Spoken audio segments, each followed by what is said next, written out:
the home for Molloy College Athletics. www.molloylions.com. Can't get enough Molloy College Athletics? Tune in 15 minutes prior to every Lions home game for the Molloy Lions pregame show. Stats, analysis, and interviews to get you set for the game. It's the Molloy Lions pregame show, and it starts 15 minutes prior to every home. This is the home for Molloy College Athletics. www.molloylions.com. Can't get enough Molloy College Athletics? Tune in 15 minutes prior.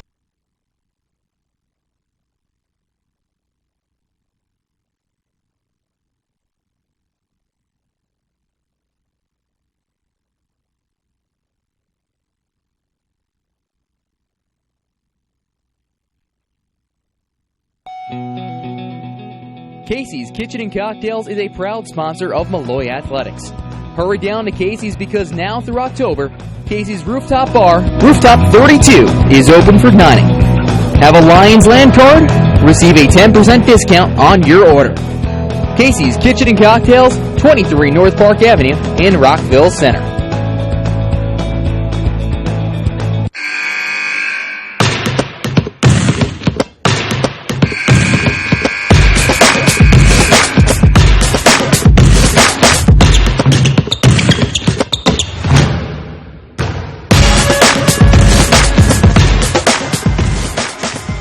A good Thursday afternoon, Molloy fans, and welcome to another broadcast of Molloy College women's basketball right here on MolloyLions.com. Tom Berta here alongside Dan Savarino for the final Molloy sporting event here of 2015, as the women's basketball team today will take on the visiting Caldwell Cougars in what should be a good matchup, good non-conference matchup. In fact, the final one for this Molloy team before they really get into the nitty-gritty of the conference slate.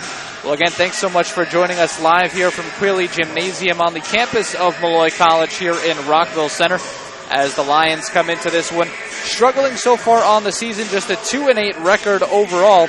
And today, Dan, they welcome in a tough test in Caldwell, off to a good start in conference, 4-1 in the CACC, and a 7-5 mark overall. Yeah, you got a Caldwell team, again, was picked second in North Division. Again, there's two divisions in the CACC. They were picked second, team that went to the semifinals last year. They lost against Philadelphia University, and they're a good squad. You know, they're balanced scoring. They have a couple of players who can really shoot the basketball, but again, these are two small lineups, so a good test for both of these teams on the glass and how efficient these two teams can end up shooting today. Yeah, you look at both of these teams, and a lot of similarities. They both like to shoot the three when they can.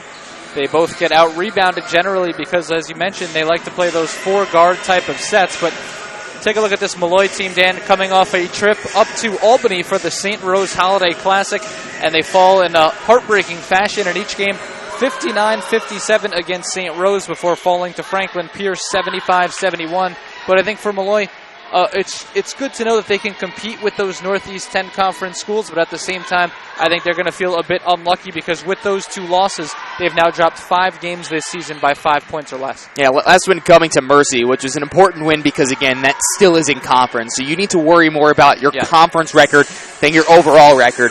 But anytime a team is usually, falling 3, 4, 5 games in a row, it starts to build on you, and your confidence starts to go down. And the fact that they've lost some close games this year, remember, the second game of the season was an overtime loss. You got blown out in other ones. We had the Merrimack loss by 2 points. You had a couple of other ones, another 5-point loss to St. Rose, a 4-point loss last game. So, you have these close margins. You're right there. You just need to jump over the fence. You're getting up to the top, but you're not able to actually leap over it yet. And I think once they do that, and today's a perfect test for that, too, because now you have conference play upcoming. You have LIU Post coming up next week, which is a very good opponent. So now this is a good test. Finish out 2015 on a strong note and end this losing streak because it's an important time to get that wins back, rolling. You look at this Molloy team. When you're losing those close games, Dan, it seems like sometimes you're finding ways to lose. You can really take that as an example against St. Rose. Molloy missing 6 free throws in the final 3 minutes and 30 seconds before losing on the final possession of the game for St. Rose. They knocked down their shot. Molloy came right back up the other way, couldn't knock down their shot, wound up falling by 2 in that one. And then against Franklin Pierce, it was a bit of a different struggle, a struggle on the defensive side of the ball, as they allowed Franklin Pierce to shoot 51%, as well as get to the line for 27 free throw attempts. So I think right now, even when they are putting together good offensive performances, like I said, to put up 71 against the Ravens, they're still finding other ways to lose. And that's part of the growing process, I think, for this team under a new head coach this season. Exactly. And again, this is still an experienced head coach and a coach that knows defense and preaches the defensive side of the ball. Offensively, though, for this team, that has definitely been the struggle. Seems like game in and game out. They scored only 70 points or more twice. I mean, they're averaging under 60 points scored per game.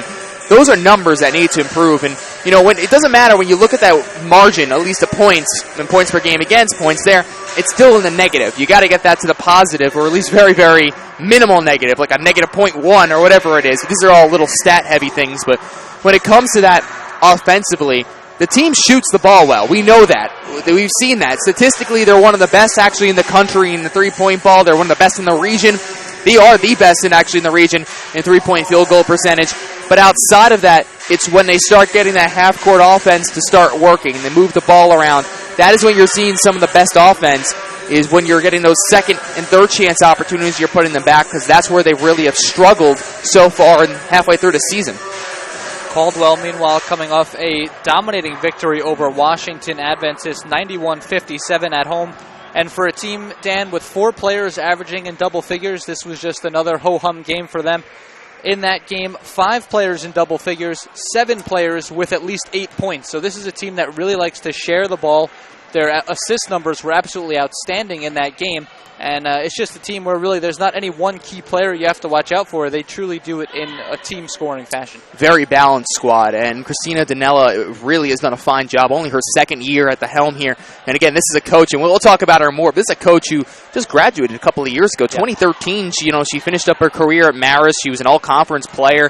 MAC, 6th man of the year when she was at Marist. Before that, when she was at UMass, she was an A-10 all-rookie team member, good three-point shooter, but she's a good coach. She even actually at one point was an assistant coach at Urbana University, and then all of a sudden the head coach leaves. She becomes the interim head coach, and then go on to have one of their best seasons since 1998-99. So it's remarkable what she's done in the 2 years here, and she's got the balanced scoring to do it. She's got a good squad in her hands. They like to shoot the ball. They know how to shoot the ball. They're efficient, but passing is definitely the biggest, I think, the positive for this team. If a team knows how to pass the basketball and likes to share it, that's usually when you know you have a good balanced squad. You look at that game against Washington Adventist, 29 assists on their 37 field goals, so absolutely outstanding numbers. Only 12 turnovers in that game, so they're a team that likes to be smart with the ball. And you mentioned Molloy sometimes struggling to score. This team, quite frankly, doesn't seem to have those problems. 91, that was their highest output of the season, but they've hit 83 or more 3 times now on the year, Dan. So this is a team that likes to push the tempo at times. They play a much higher scoring type of game than Molloy, in the low 70s, as opposed to Molloy playing, in those high 50s. So it could be an interesting style contrast here if Molloy's going to try to speed it up to play with this Caldwell team, or if they're going to really slow things down and force Caldwell out of their style. When we see Molloy this year, they have generally slowed the basketball down against faster teams. One of the early games on this season. Again, we haven't seen them much this year at home. Again, it's just been paced home game and now today. So it is only really the second time that we've actually seen this team on this floor. Only the second time they've been on this floor all year for a home game. So we're not as familiar with what we are seeing with them, at least live in person. But what we did notice from that Pace game was a team that, and Pace likes to move the ball, they wanted to slow it down. They were another good, efficient shooting team, and they wanted to continue to slow the game down.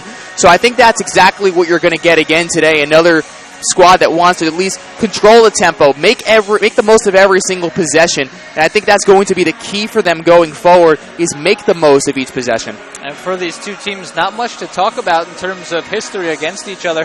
Going back at least a decade, just one meeting came back in the 08-09 season, which was one of the best Molloy teams in recent memory. 21-7 finish on the season, and Molloy was able to get the win 76-68 in New Jersey that afternoon. So, quite frankly, two teams kind of with a fresh slate going against each other, and as we talked about for Molloy, a very good test against one of the best teams in the CACC. And, based on their success against some Northeast 10 schools, the way Molloy's competed, you have to think they've got a good chance here today. Yeah, again, the CSCC is one of those programs, one of those leagues that's always right in the middle of the pack. Sometimes you're going to get, in basketball, it's a little bit different than maybe in some of the other sports, but in basketball, they're usually going to maybe bring a couple of teams, to the NCAA tournament. Maybe two, maybe one at large, maybe two at large max. The NE10 we know has been the powerhouse here in the Northeast in terms of basketball schools, and then the ECC, I believe, is right there with the CACC, at least in terms of level of performance. So this is a good test for them right now. You need to be able to come out strong and, finish off the year. Both of these teams, you want to finish off 2015 on a high note. So we'll see tip-off just a couple of minutes away. We'll take a quick break and pause for the national anthem and come right back with the full starting lineups and the tip. Keep it right here on MolloyLions.com. Can't get enough Molloy College athletics? Tune in 15 minutes prior to every Lions home game for the Molloy Lions pregame show. Stats, analysis, and interviews to get you set for the game. It's the Molloy Lions pregame show, and it starts 15 minutes prior to every home game right here on your home for Molloy College athletics, www.molloylions.com. Jake's Steakhouse is a proud sponsor of Molloy Athletics. Come down to Jake's for happy hour every Monday through Friday from 3 to 7 p.m. and Sundays from 12 to 7 p.m. $4 mixed drinks, $5 select house wines by the glass, $4 select domestic beer, and $5 select craft beers. Looking for some delicious food? Jake's Sunset Special features a price-fixed menu Sunday through Thursday from 4 to 6 p.m., 3 courses for just $24.95. Friday night at Jake's is Prime Rib Night, a delicious 26-ounce prime rib with popover, mashed potatoes, and dessert, all for just $49. Can't get enough? Well, Jake's does brunch too. Sunday mornings receive free hot cereal and coffee or tea with any entree, plus bottomless Bloody Marys and mimosas for $10. And don't forget, you get 10% off at Jake's Monday through Saturday with a Lions Land card. Jake's Steakhouse, 2172 Hempstead Turnpike in East Meadow.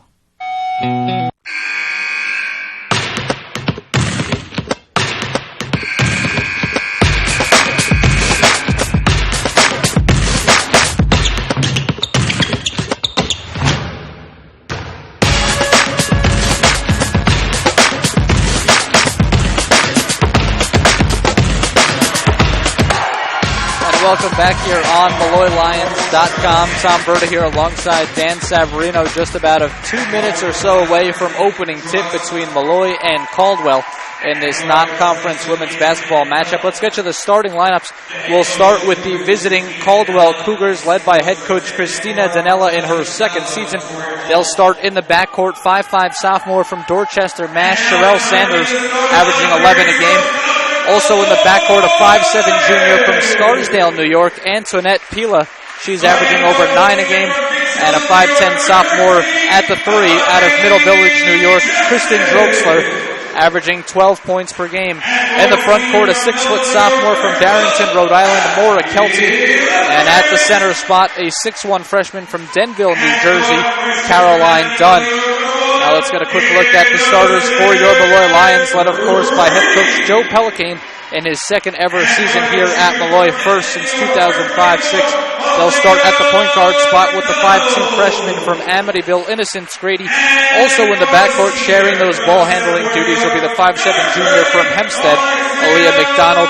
At the 3, a 5'9" senior from Centerport, New York, Lexi O'Connor. At the 4, Allie Lefteridge, a 5'9" senior from Melville, Walt Whitman High School, where she's averaging nearly 17 points per game. And at center, the 5'10" senior from Dix Hills, New York, Kimani Jackson.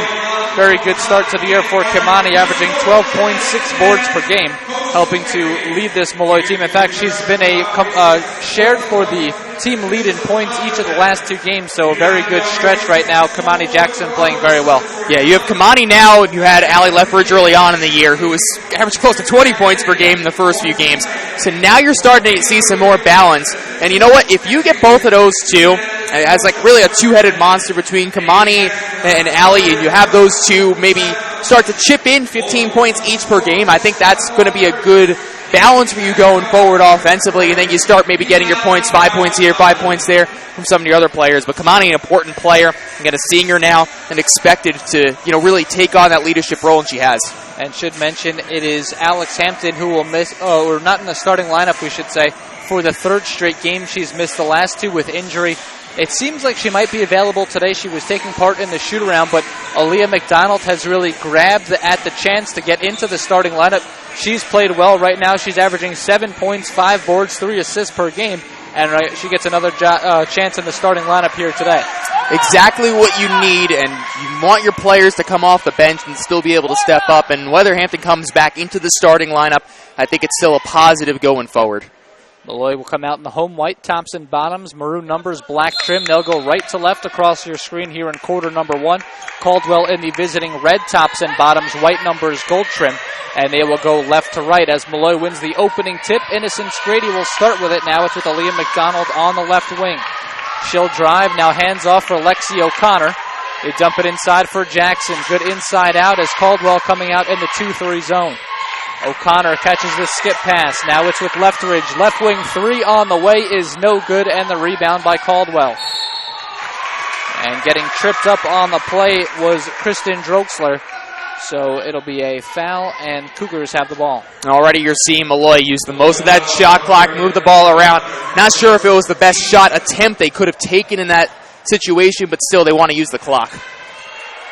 So now we see the opening possession of the game for Caldwell. Sherelle Sanders will do some of the ball handling over to Droxler. Tough running shot, in and out, no good. And in the battle for the rebound, it's last off of Caldwell, so it goes to Molloy. Again, Caldwell, a team that has so many different players who can definitely score. And you're already seeing that. It's so hard to guard just one and shut down just one player because they have 4 or 5 on the floor who have the ability to put the ball in the net. McDonald. Kick into the corner for O'Connor. Now Grady at the left wing. Dumps it inside for Kimani Jackson. Into the corner. Wide open look for 3, and that one is knocked down from Allie Leftridge.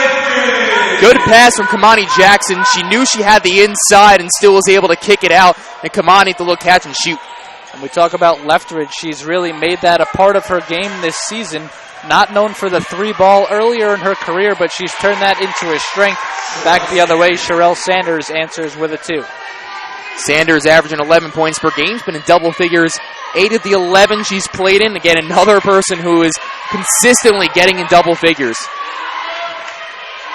When you look at this Caldwell team, they lost a key piece last year, Emily Caswell, the CACC Player of the Year, Dan, averaging just about 21 points and 14 boards per game. So they're a little bit inexperienced at the forward spots, and it's been players like Sanders and Pila in the backcourt that have really tried to step up in the early part of this season. And you know what? That's the only thing I think that really sets them back behind other teams like Bloomfield, who they will actually see next, and some other squads in the CACC, is the fact that they don't have that front court presence yet. Still early in the season. We still have 2 months left, but that's definitely a weakness. O'Connor will try a right wing 3. That one's no good. Jackson the rebound. Dumps it inside to Leftridge at the right block. Off glass, no good. And here's Caldwell with the board. Sanders pushes the break the other way. Quick pass, left side 3 is off the mark from Droxler. And a long rebound there. Quickly dumped inside, and that shot is knocked down by Maura Kelty. Check that, it was Caroline Dunn on the shot.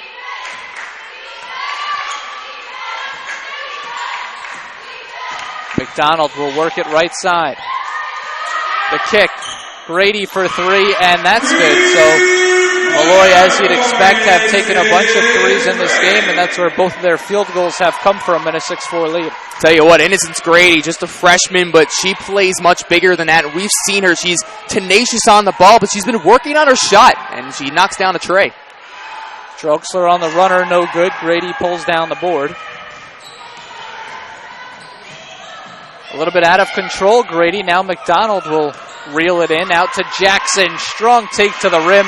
And that's really Kimani Jackson at her best to make it 8-4.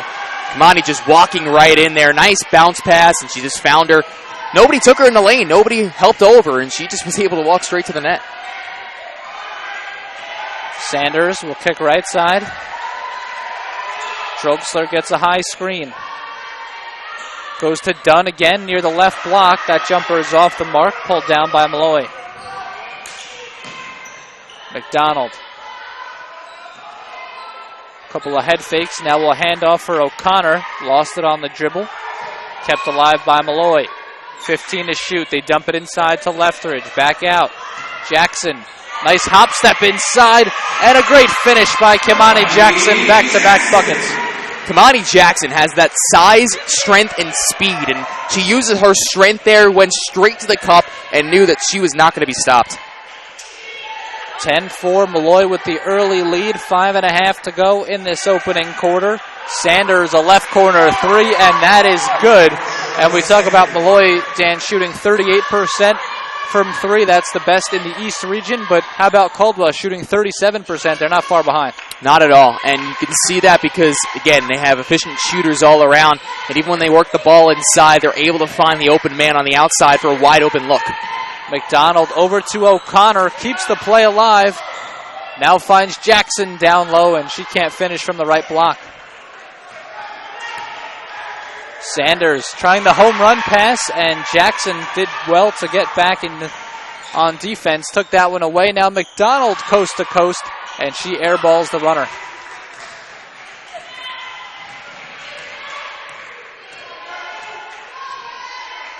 Sanders will slow the pace down a bit. Over to Kelty. Drogstler now up top for Dunn. Pila, she'll pop for three, and that's too strong. Back iron pulled down by Grady, and looked like Grady wanted a foul there. Nothing called. Sanders, some good defense, and right back the other way. Drogstler will convert to make it 10-9. Yeah, Joe Pellicane wasn't too happy having a quick discussion with the referee, but I really think she just tripped over her own feet there as she was crossing over the midcourt line. And early on, Dan, you'd have to say this game definitely has some good pace back and forth, each of these teams scoring the basketball. Yeah, and that's the difference. I mean, they've had some misses, they've had some miscues, but so far they're making the most of their opportunities. Jackson hounded, now gets it over to McDonald. 6 on the shot clock, out to Jackson. She'll step in for a long two, and that's off the mark. Not really Kimani's game. No, but she was the only open person there. That's the thing. It was good defense, and they did the scout the right way.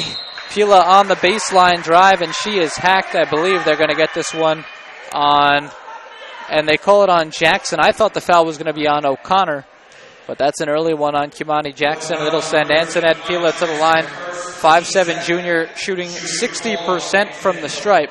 Scouting report on her, long-range shooter, defends well. This is also a player who started the last 2 games now, averaging 9 points in each of the last 2 games that she has started. So she's been a good player out there on the floor, at least in the starting lineup. She's come off the bench usually and playing a lot of minutes. She knocks down both for an 11-10 Caldwell lead. Led the team in threes last year, Dan. Second on the team this year. So obviously, as you were mentioning, a player who they rely on quite a bit to shoot that three ball. Not a big player. Again, 5'7". I think she might be a little smaller than that. That might be generous. Yeah, it's a generous 5'7", but again, she's very tenacious, and we've seen her on the basketball already and on the defenders. Lethbridge, little hop step, got some separation, and knocks down the shot. 12-11 Molloy. And right now, really, you could say, Dan, that it's been the 2 forwards for Molloy who have been carrying the scoring burden against this Caldwell team. Lethbridge and Jackson each playing well. And that's what Molloy needs to take advantage of. You have that size advantage down low and forwards who can shoot the basketball, too. Sanders had some trouble hanging on to that pass, tied up by Grady. Jump ball, but the possession arrow favoring Caldwell right now, so they'll keep the basketball.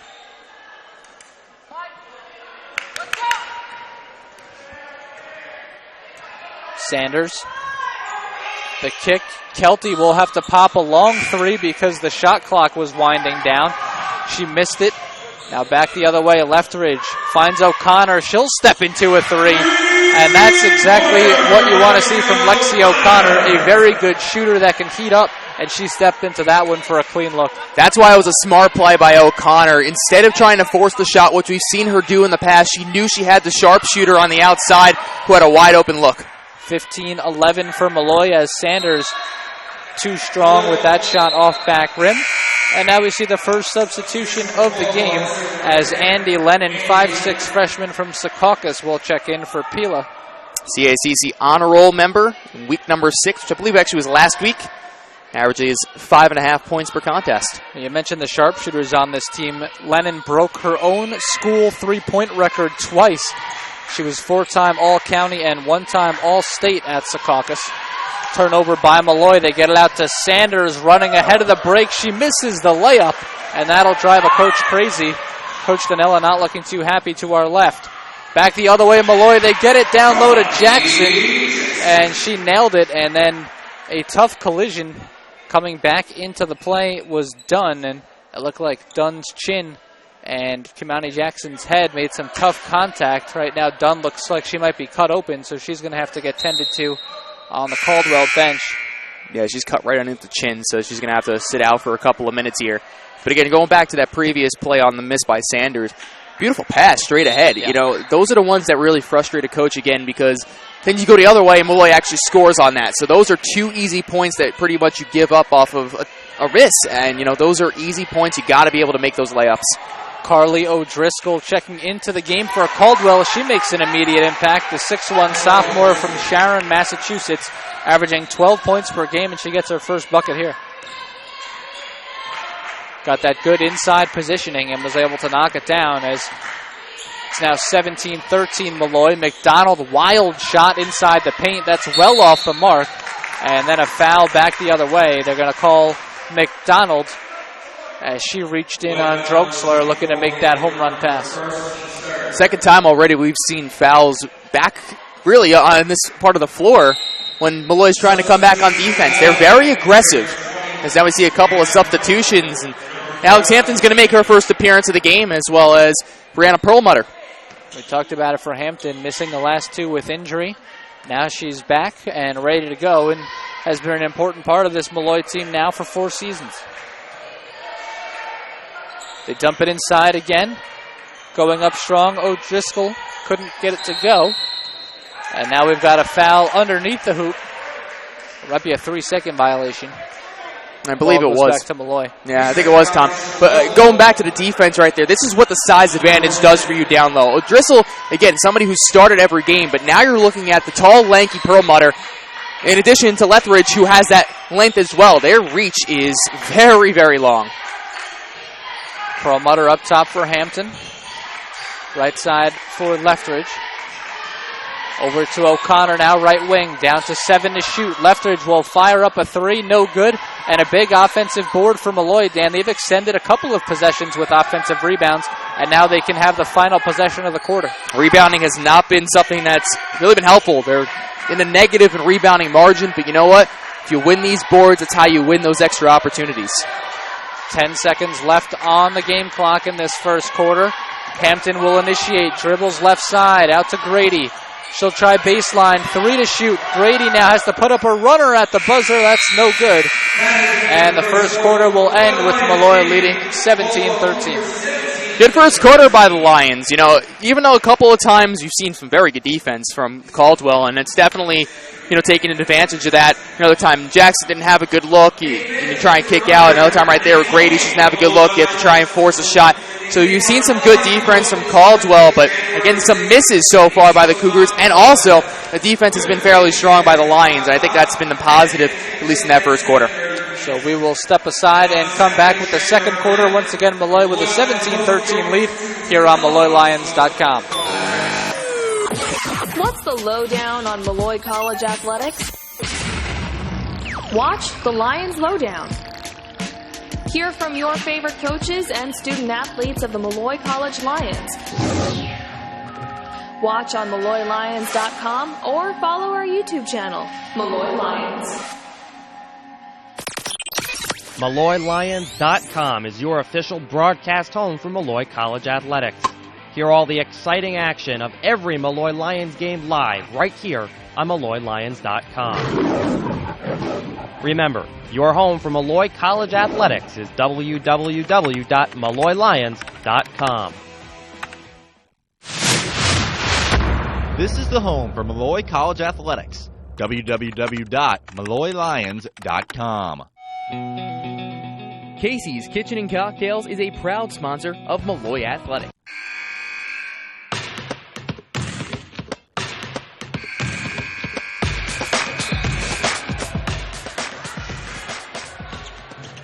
And back here on MolloyLions.com, Tom Verdi, Dan Severino here with the start of the second quarter as Molloy leads Caldwell 17-13. Allie Leftridge controls at the foul line. Her pass inside taken away. And now back come the Cougars. We'll reset the starting lineups for you for Caldwell. Sanders, Drogsler, Lennon, O'Driscoll, and Kelty. And for Molloy out there, Maggie Salamone will start this second quarter. So in the backcourt it is Grady, Hampton, Salamone with Perlmutter and Leftridge in the front court.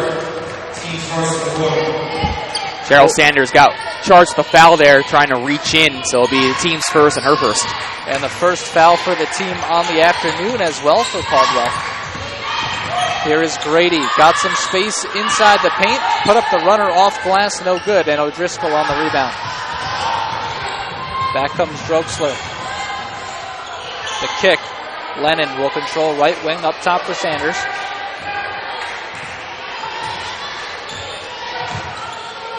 Back to Lennon. O'Driscoll inside positioning, but couldn't get it to go, and back comes Molloy. Good defense again by Perlmutter. Again, she's a tall, lanky player. She knows how to get a hand in the face. Here is Lennon, good speed, leading the breakout. Now we'll dump it down to Kelty on the baseline. She keeps it alive. They get it back to Lennon. Wide open look for a three, left it short, front iron. O'Driscoll the save in the corner. Nice move on the baseline, goes up. And an offensive foul is called, and Allie Leftridge is able to take that one.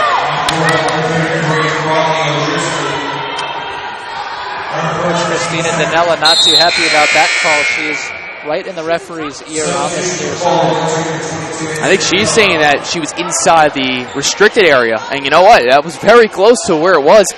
I think she may be right on that one. I think that was a call that should not have been an offensive foul. That should have been the charge because, should have been a block because she was inside the restricted area. Well, at least the referee saw different. And it wasn't the usual, drive that you see at the hoop. It came from the baseline, so maybe, it was a bit harder to tell the positioning on the floor at that point as Grady will pop for a three, and she banks it off the backboard. Well, the bank is open from Innocence Grady, and so far 2 trays, and she passes her scoring average with 6 points today. Lions up to a 20-13 lead. They have definitely shot the three better of the two teams as Lennon gets another look for a three, and we talked about it, a sharpshooter in high school, and she knocks down her second chance. Yeah, Lennon, again, she has that ability to do so many different things. Last game, she actually had 13 points, but she's also somebody on the defensive side of the ball. 9 steals her last 3 games. Leftridge going up strong and knocks it down. 22-16 Molloy, and again, it seems to be those forwards for Molloy that are having a lot of success in this game. Yeah, Allie Leftridge 5th right now in the ECC in scoring. As Salamone got tripped up there, so an offensive foul against Caldwell, and already now the second one the last couple of possessions.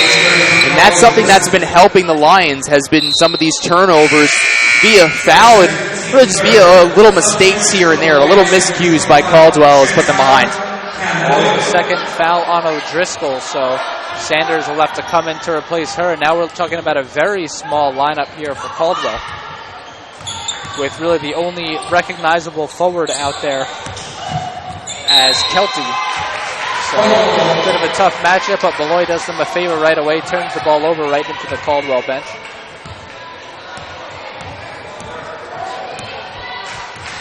(22-16) Molloy, 7:05 left in this first half.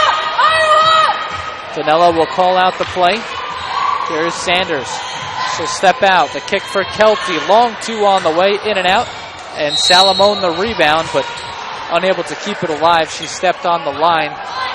And the ball goes, we'll check that. They're going to call this as a foul on Caldwell. So Molloy gets a bit of a lucky break there. I thought Salamone stepped on the line too, but I guess they say they're calling a blocking foul. And again, this is also the same official who had the same restricted zone non-call. So Christina Danella is very upset and right in his face already. And now Now we've got an offensive foul back the other way as Allie Lefteridge, a bit out of control, barreled into her defender. And Caldwell comes up with the ball here. They'll inbound on the near side.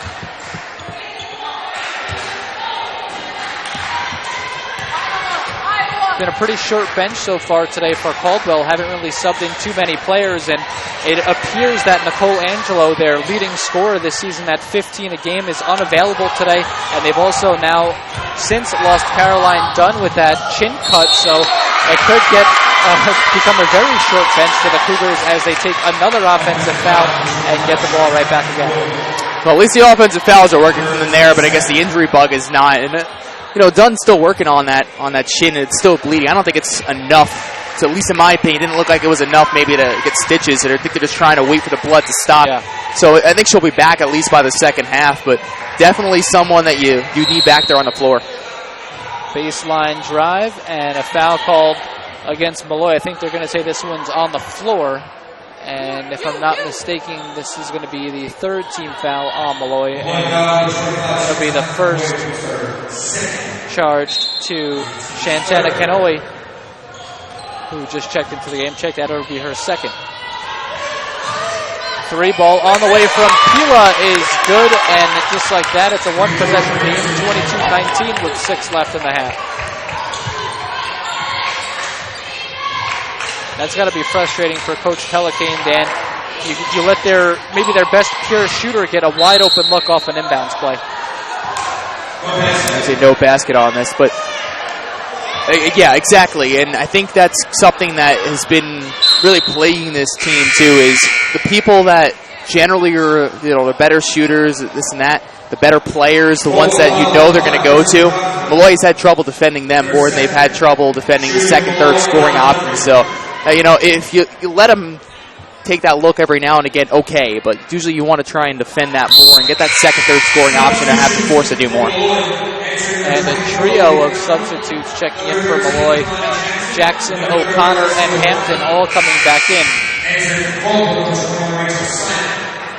So looking a lot closer to the original starting lineup right now. Hampton, O'Connor, McDonald, Lefteridge, and Jackson for Molloy. And checking in for Caldwell for the first time today will be Rachel Simon, 5'9" freshman from Wallkill, New York. After a seemed like whistle-free first quarter, we've been hearing his whistles, I think, the second quarter, only halfway through. As we talked about, Caldwell had no fouls in that first quarter, and now they've got 5. Molloy has 3, so 8 fouls for these two teams here in the second quarter. Kelty will control right wing up top. Here is Lennon on the drive.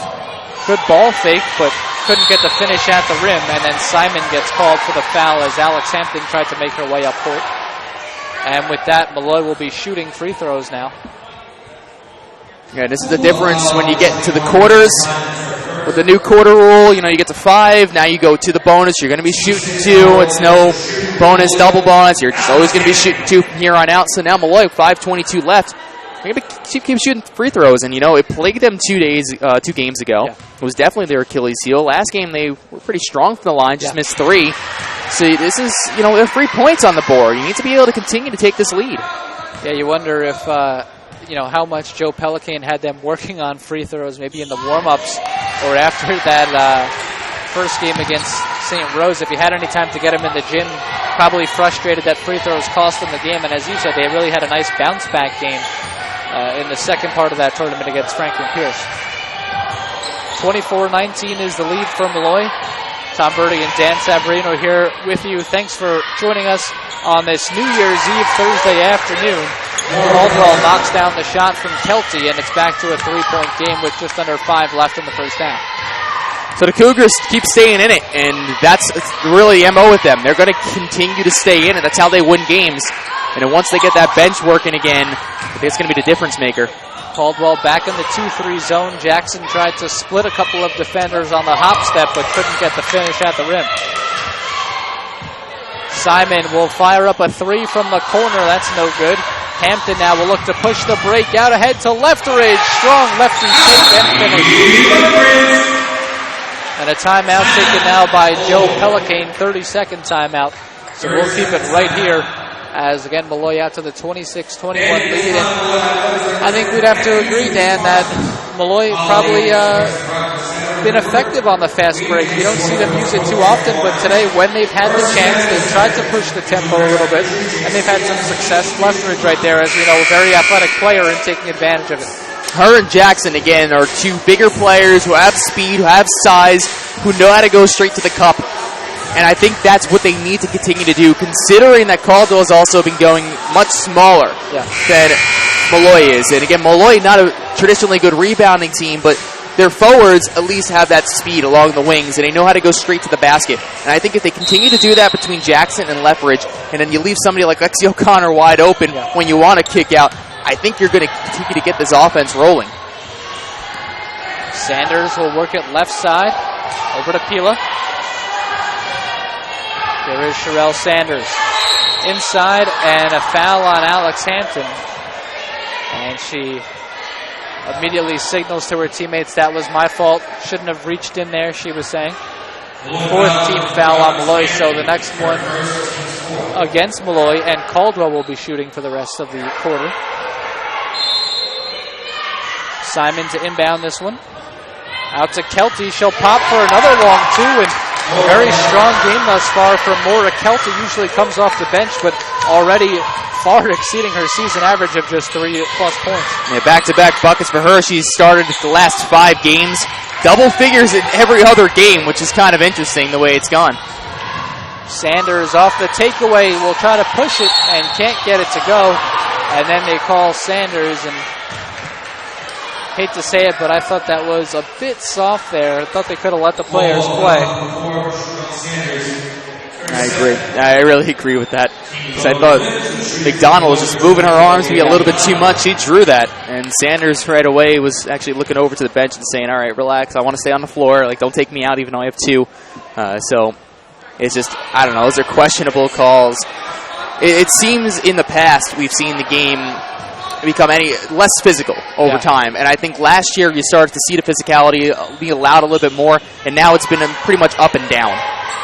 So McDonald misses both free throws, but Leftridge gets the rebound on the second to keep Molloy with a chance, but stolen by Lennon. And you talked about her, Dan, a very aggressive defender, another steal, and a fast break bucket. 1-point game now. And Andy Lennon, again, is one of those players who can do that. She 9 steals last 3 games. She had 6 different steals last game. And let that steal lead right to a point. McDonald got inside, but she gets called for the travel. And so now Caldwell with a chance to, I believe, Dan, take their first lead of the game if they're able to knock down a bucket here, trailing 26-25. Actually, it would be the third lead of the game. It was quick back and forth, but it would be definitely a big lead change because they were down at 1 point by 6. So to come back now and be able to maybe take this lead, definitely a momentum swing, and we're feeling it.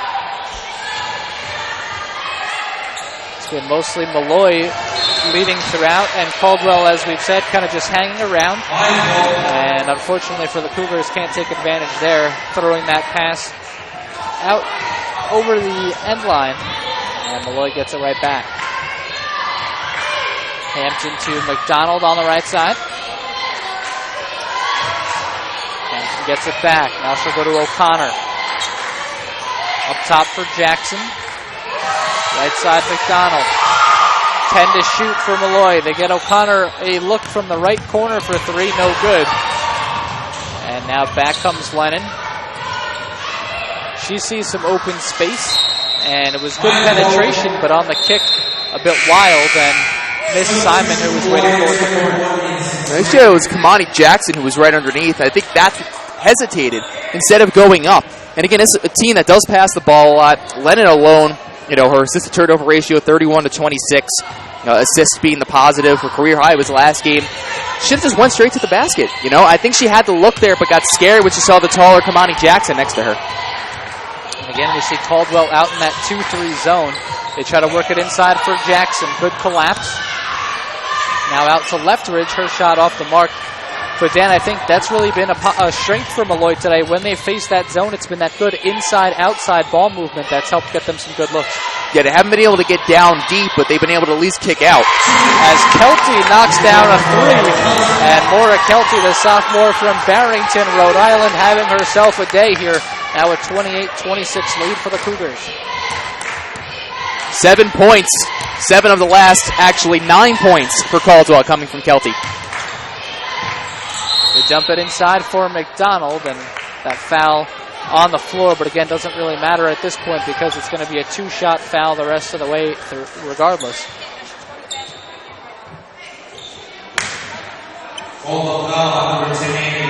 Also, this is the largest lead for Caldwell in this game at just 2 points. But now you need to be able to hit these free shots here, and McDonald does that again. Now you're only down 1. Hit the free shots, get back to a tie game. You've got 98 seconds left in the half, and go into halftime with a lead. I think it's very important for this team to go into halftime with a lead. And McDonald, for her career, has traditionally struggled. She's at 48% last year.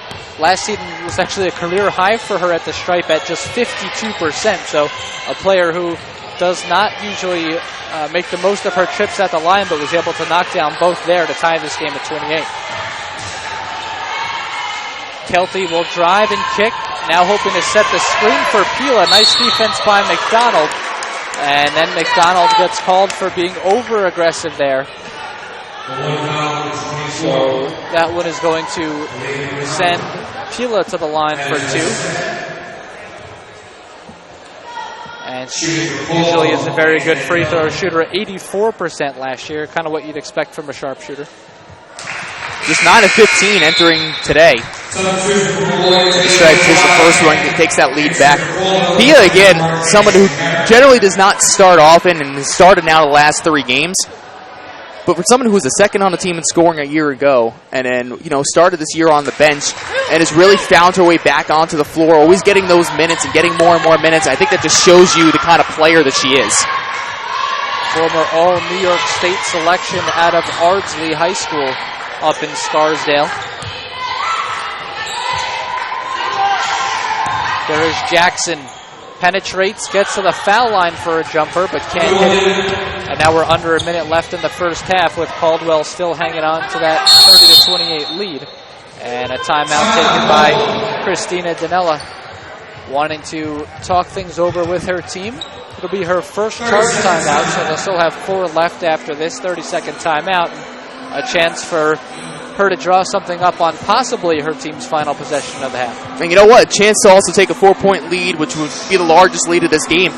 And I think that's what they need. So considering where they were, where Molloy was really rolling for a good stretch of the end of the first half and into the second, and then things started to really change. Even after Caldwell started taking those fouls and the Cougars, kept sending Molloy to the line, the Lions weren't taking advantage. They had some misses, they had some turnovers, you go to the way.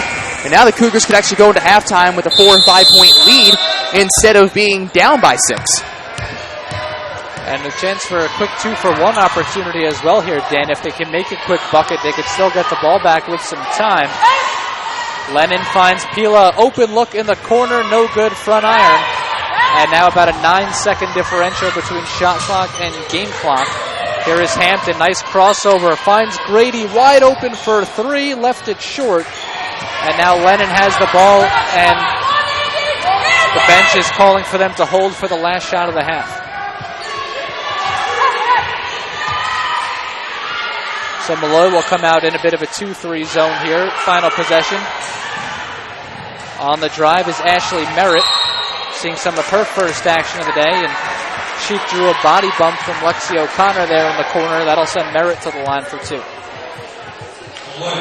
So Merritt 7 of 11 this year at the stripe. He only chips in usually 3 points a game. She had 11 points last game. So the player now gets up to a 3-point lead. Now you get to a 2-possession game. You're going to go into halftime, hopefully 2-possession game, and I think the confidence is definitely booming. Freshman at the line goes 1 for 2. Now 5 seconds left. Can Molloy try to answer, cut into that lead? Lefteridge will pop for 3. No good long. And that is how this first half will end. as Molloy a golden chance there to tie the game heading into the break, but it'll be Caldwell with a 31-28 lead after the first half of play. So for Molloy, again, it's been an up and down, and I think this is kind of true of their season too. You know, you come out with a pretty good start, you take a lead, then you give up some points, you know, you take some fouls, you fall behind, then you keep staying right in it. Now it's time again. I mentioned before in the pregame about getting up to the top of the fence but jumping over it. Now you need to jump over it. You need to be able to take a quick lead here in the third quarter. You need to have a very strong start for the second half and be able to close out this game. This is a very important game for them, I think, in terms of confidence. You don't want to go down losing 5 straight before you go into conference play again and get back to, you know, seeing ECC opponents. So for them, this is such a very important halftime now. Regroup, know what you did, know what you need to correct, and then bust right back out there and, you know, have a good start to the third. And again, in a lot of ways, Dan, this fits the mold for Molloy this season. They've been in a lot of games. At halftime, they've been close. Even towards the end of games, they've played a lot of tight games, but it's just been getting over that last hump. And so we'll see if this team is able to learn from those 2 tight losses against Northeast 10 opponents up in Albany and try to, you know, come up with something a little different for the second half, come out on top in a close game. Once you do that, you know, the momentum starts to swing for you. You know, the confidence starts to build. You go, hey, listen, we can actually do this. We know we can do this. We've just done it. We've been there, but now we actually have gotten over that hump. So I think a lot of that becomes more of a mental block than anything else because, you know, even when you look at some of the stats, and we'll get to them later, but 11 turnovers in the first half, you know, that number really needs to be cut in half. 11-5 by Caldwell. And then the points off the turnovers. So those are things that if you correct those, you're up. Instead of being down by 3, up by 3, maybe more. So continue to keep going here.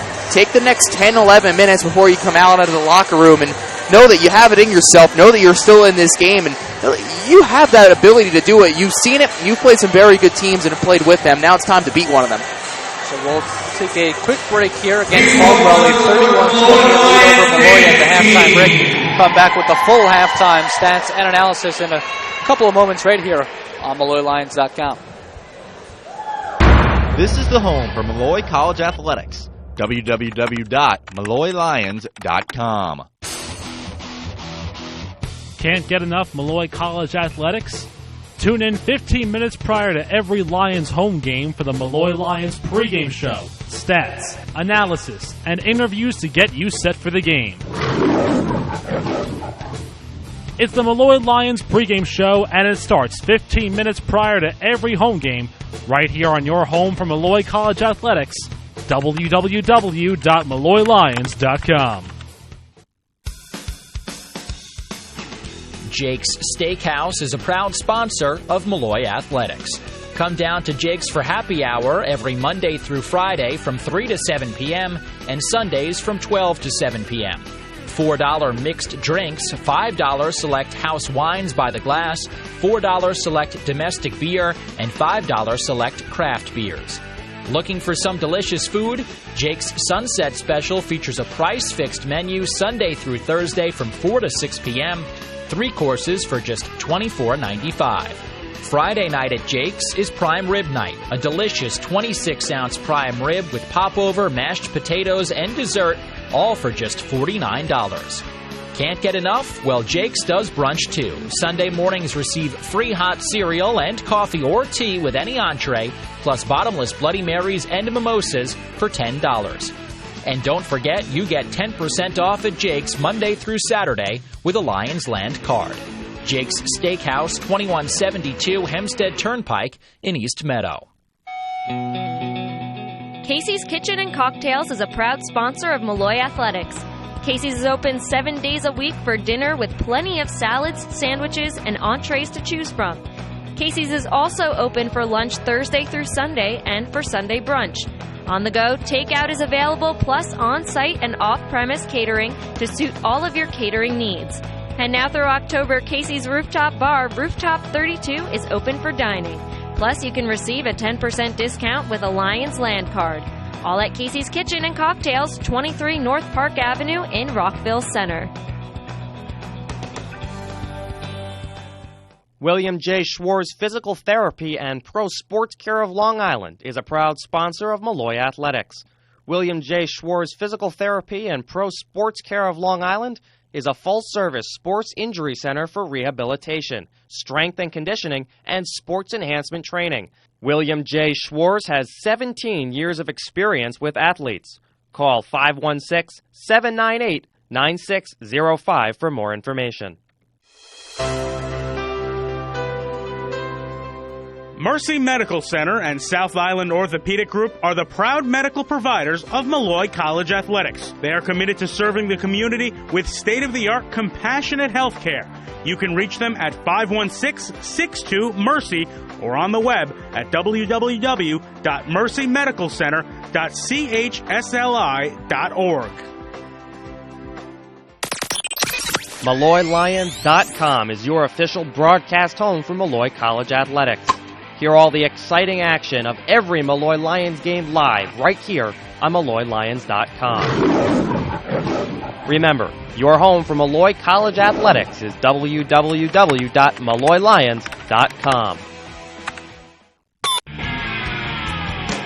Stay tuned. Stats and expert analysis are just moments away on the Molloy Lions Halftime Report, presented by Jake's Steakhouse of East Meadow.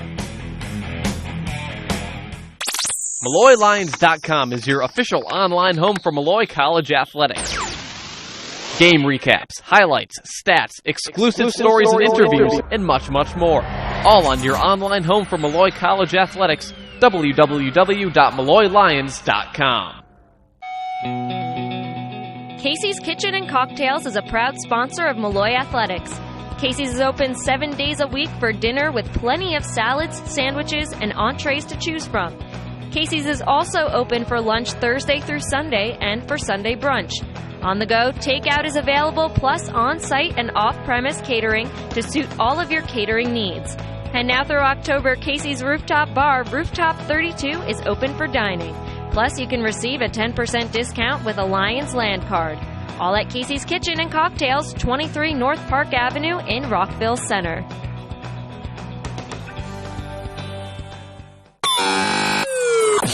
What's the lowdown on Molloy College Athletics? Watch the Lions Lowdown. Hear from your favorite coaches and student athletes of the Molloy College Lions. Watch on MolloyLions.com or follow our YouTube channel, Molloy Lions.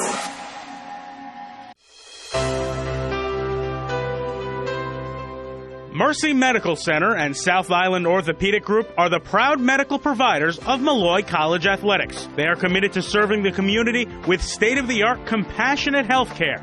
You can reach them at 516-62-MERCY or on the web at www.mercymedicalcenter.chsli.org. MolloyLions.com is your official broadcast home for Molloy College Athletics. Hear all the exciting action of every Molloy Lions game live right here on MolloyLions.com. Remember, your home for Molloy College Athletics is www.MolloyLions.com. It's the Molloy Lions Halftime Report, brought to you by Jake's Steakhouse. And welcome inside the Halftime Report, brought to you by Jake's Steakhouse of East Meadow.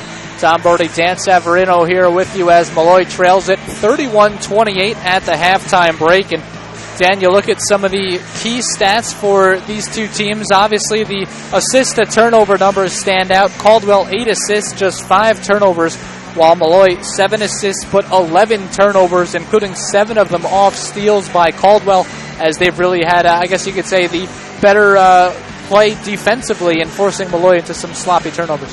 Yeah, 3 different players had at least 2 turnovers. All but one player who was on the floor for Molloy had a turnover. Brianna Perlmutter's the only one who actually did not turn over the basketball in the 5 minutes that she played in that first half. Those are numbers that definitely need to be corrected. And again, we knew that Caldwell was a team that steals the ball, pretty well. It's definitely something, a defensive part of their game. They're aggressive. They know how to get there. They played some good D. But, turnovers are going to kill you every single time, and you just keep losing possessions. And, when you lose the possessions, that's why you're down by 1 possession now instead of maybe being up by 2 or 3. Another important stat, and again, it's still early. You don't want to make too much out of it, but you look at the free throw line numbers. Caldwell 5 of 6, really taking advantage of their chances. Molloy just 4 of 8. And when you think about it, if Molloy was able to go even 6 of 8, this would be a 1-point game at halftime instead of 3. So those are the types of things that tend to add up on you over the course of a game, and especially in a game that looks like it's going to be a tight one. Free throws always seem to matter down the stretch. Okay, you're down by 3. You left 4 points out there. So, that is a big difference. I think when you look at it on paper, when you're up there, you're like, all right, you missed some free throws, but it is what it is. Lethbridge actually missed both attempts that she had, and then McDonald who generally is not a very good free throw shooter, was 2 of 4. So, 2 of 4 from her are pretty good numbers because usually she's actually sub 50%. So for her to be exactly 50%, I think is more of a positive for her. But in terms of Lethbridge, you're leaving 2 out there. You got to at least hit one of those. I think when you get to the line, they had their chance at the line. Caldwell had a lot of fouls. You were able to shoot free throws from 5:22 remaining in the second quarter out. To continue to do that, get yourself and keep going to the stripe, get those 3 points. And for Molloy, shooting 40% from the floor as well as from three-point range, Dan. So they have had some success offensively, notably from the forwards. Lethbridge with 9 points in that first half, and Kimani Jackson also playing well with 6. But is it really almost as simple as cut down on the turnovers and let your offense continue to shoot effectively like they have done? I think it partially is. I think it's also understanding your matchups. I think that's been also a difference with Molloy because, again, Caldwell has gone small, generally. Molloy is not a very big team either, but they have strong forwards. So you're not going to the hole as much, and even when they've had some chances to, you've seen, to credit the defense also from the Cougars, because there have been many times where, they've been cutting off right in the middle, and Jackson doesn't know what to do with it. She's trying to force a shot. Lethbridge doing the same exact thing, but if they keep driving towards the basket, that's just going to keep forcing them to get people down low, and then it leaves people like Lexi O'Connor wide open out on the wings. So, if you continue to do that, I think, and use that advantage you have, at least in size and strength, down low in the post and keep driving, I think that's going to help this team going forward. Rebounding battle pretty even, 19 for Molloy to 18 for Caldwell in that first half. So as we talked about, these two smaller teams pretty much going to be right about even in terms of the rebounding numbers, so we'll see how that plays out in the second half. Dan, before we take a quick break, come back with the full second half. Give me a key for you to the second half. What does Molloy have to do to, again, finally come out on the right side of one of these close games here? Limit the turnovers and then believe in yourself. Believe in your teammates. I think it's more mental than anything else right now for this team. And you got to be able to get over that hump because of that. And once you do, things are really going to start to open up. But if you believe in yourself and know that you can still be able to, you're still in this game. You've faced some good teams. You've lost to some good teams. You've been in it pretty much every single game this season, it seems like. Know that you have that ability in yourself, and I think things will be put on the left side instead of on the right side today. All right, so we'll step aside for a quick break and again come back with the full second half action right here on MolloyLions.com. What's the lowdown on Molloy College athletics? Watch the Lions Lowdown. Hear from your favorite coaches and student athletes of the Molloy College Lions. Watch on MolloyLions.com or follow our YouTube channel, Molloy Lions. MolloyLions.com is your official broadcast home for Molloy College athletics. Hear all the exciting action of every Molloy Lions game live right here on MolloyLions.com. Remember, your home for Molloy College athletics is www.MolloyLions.com. This is the home for Molloy College Athletics. www.MolloyLions.com. Casey's Kitchen and Cocktails is a proud sponsor of Molloy Athletics. Looking for great food around campus? Casey's is open 7 days a week for dinner with plenty of salads, sandwiches, and entrees to choose from. Casey's is also open for lunch Thursday through Sunday and for Sunday brunch. On the go? Takeout is available, plus on-site and off-premise catering to suit all your catering needs. All at Casey's Kitchen and Cocktails, 23 North Park Avenue in Rockville Center. MolloyLions.com is your official online home for Molloy College athletics. Game recaps, highlights, stats, exclusive stories and interviews, and much, much more. All on your online home for Molloy College athletics, www.molloylions.com. Jake's Steakhouse is a proud sponsor of Molloy Athletics. Looking for great food in the area? Well, come on down to Jake's. Jake's features a special price-fixed menu Sunday through Thursday from 4 to 6 p.m., 3 courses for just $24.95. And Lions Land cardholders receive a special 10% discount. Jake's Steakhouse, 2172 Hempstead Turnpike in East Meadow.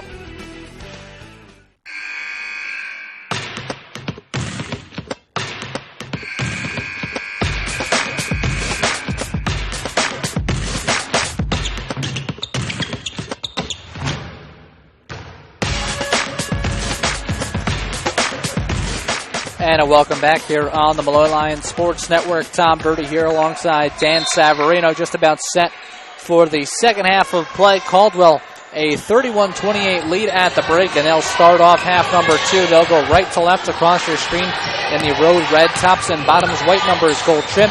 Molloy in the home whites, maroon trim black as well. They'll go left to right across your screen here in half number 2. Troxler on the early dribble drive. Her shot off the mark, rebounded by O'Connor. It is Grady, O'Connor, McDonald, Lefteridge, and Jackson out there for the Lions to start this second half. And for Caldwell, Sanders, Pila, Troxler, Kelty, and Dunn. Good move by Lefteridge, strong to the hole. Converts 31-30. Exactly what you want to see from Allie right out of the gate. Again, you mentioned before, go to the basket. Use that size and strength. Good to see Caroline Dunn also, as you mentioned, back in the game. She's got that chin fully patched up after a head-to-head collision with Kimani Jackson earlier in the first half. And she is back here to start the second. Troxler goes to Dunn, 15-footer on the baseline. She knocks it down, back to the Welcome back, Caroline Dunn. Again, she is bleeding underneath her chin. She's got that all, well, not stitched up, but she's got it at least covered up now, so she's back on the floor, and I'm sure she's missed that time. Was frustrated sitting over there on the bench. Lefteridge at the left elbow. Out to O'Connor. 10 on the shot clock. McDonald will dump it inside for Jackson, and she gets fouled on the way up. A chance for 2 at the line for Kimani Jackson. So again, Kimani, who has that little bit of a size advantage down low there. Try and feed it up and over. We haven't really seen that too much. I think that's one of the first, second times that Molloy has tried that today. So now Kimani again, and missing another free throw there. It's leaving 5 points now out there on the floor from the stripe. So again, this is going to be a situation going forward, is how are these free throw numbers going to continue to add up in such a close game? Second one on the way from Jackson is up and good. She's a 58% shooter on the year. And it makes it a 2-point game again, 33-31. Here is Kelty. And they're going to call this one on Lefteridge. Hand check foul. Inbound right in front of us.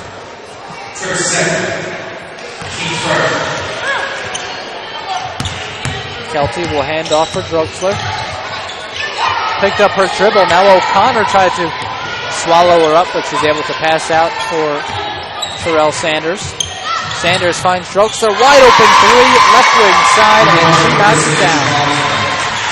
We haven't heard her name in a while. First points actually since early on in the first quarter. Taking a 5-point lead, the largest of the day for the Cougars. Troxler out of Middle Village, New York. Former All-Queens selection out of Christ the King. Of course, always have one of the better men's programs in the city as well.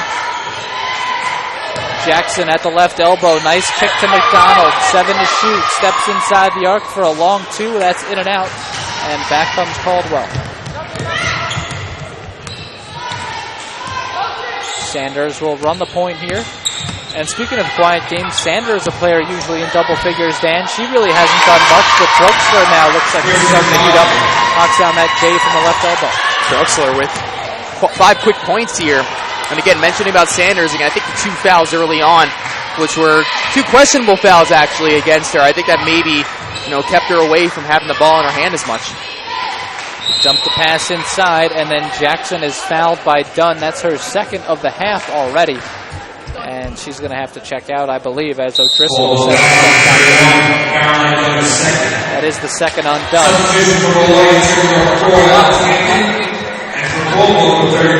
And again, I mean, for this coaching staff, just the second season for the head coach, and you're starting to already see some of these freshmen that she's brought in making impacts in their first season.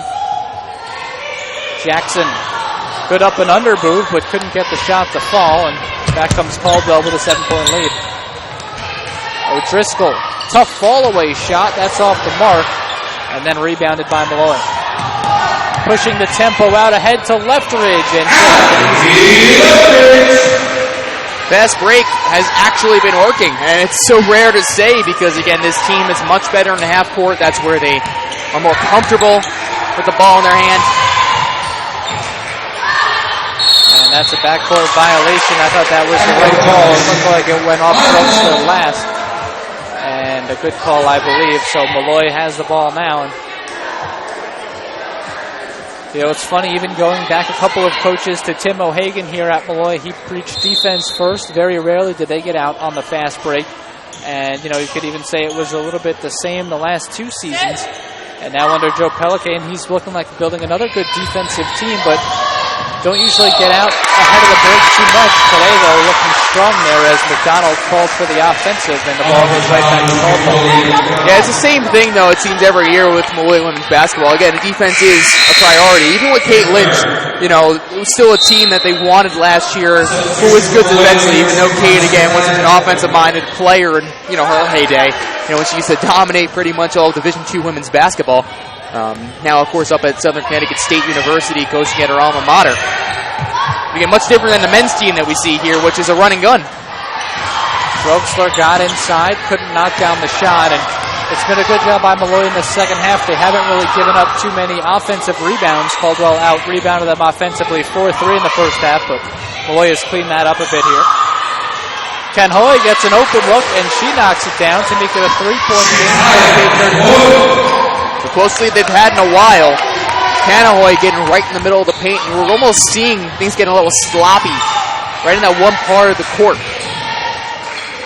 O'Driscoll gets an open look, and that long two is airmailed. Taken back the other way. Here is Grady. Drive, now the kick out to Jackson. Tough shot, and she gets the righty hook to go. 1-point game, 38-37. I don't think Grady made the smartest decision there trying to find Jackson. I think Kamani was a little confused, but again, that's what happens when you have such a good scorer like Kamani Jackson, who's generally in double figures. She knows how to get the ball right into the net. Kelty, explosive drive. She missed the shot, but cleaning it up was O'Driscoll for the Nobody was anywhere near her. There were two different red jerseys, with not even one white one around. Canhoy, left side, hands it off for Hampton. The kick for Grady. She penetrates the middle, then tries to make the pass out for Leftridge. Not sure if it was a case of maybe Leftridge taking her eye off of it at the last second, but turnover for Molloy, and Caldwell comes back with a 3-point lead. Another one of those skip passes, but does not work in their favor. And again, turnovers have been definitely the Achilles heel in this game for Molloy. Andy Lennon back in to replace Pila as O'Driscoll showing off her range, knocking down the long one and pushing the lead back up to 5. Last 4 points coming from her after an air ball. 4:05 remaining in this third quarter. Molloy trails it by 5. Tom Verde, Dan Sabrino here with you. Thanks for making us a part of your New Year's Eve Thursday afternoon. Left corner, Jackson. Strong take to the rim. That one's off back iron. Now here is Sanders back the other way. Molloy staying in that man-to-man like they have done for most of the game. They go inside to O'Driscoll. Can't knock it down. And then Leftridge pulls down the board. Out ahead to Hampton.